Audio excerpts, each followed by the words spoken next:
Hello friends, இன்றைக்கி நம்ம சேனலில் மில்க் மேட் ரெசிபி தான் பார்க்க போகிறோம். இது எப்படி செய்கிறதுன்னு வாங்க வீடியோக்குள்ளே போகலாம்.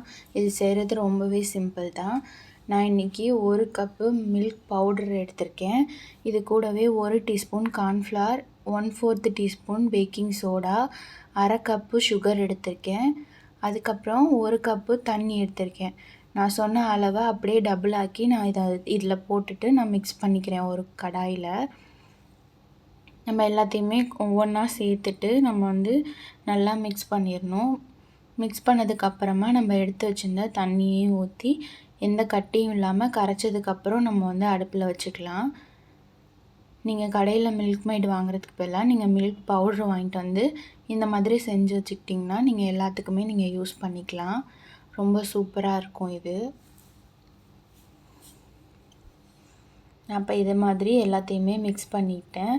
இதுக்கப்புறம் நம்ம எடுத்து வச்சுருந்த தண்ணியை சேர்த்துக்கலாம். 1 கப்பு தண்ணி சேர்த்துருக்கேன் நான்.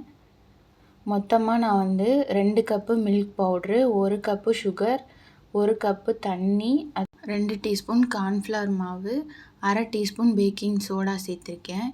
சேர்த்துட்டு இது எல்லாத்தையுமே நல்லா இதை மாதிரி சிம்மில் வச்சு நீங்கள் நல்லா கிண்டிகிட்டே இருக்கணும்.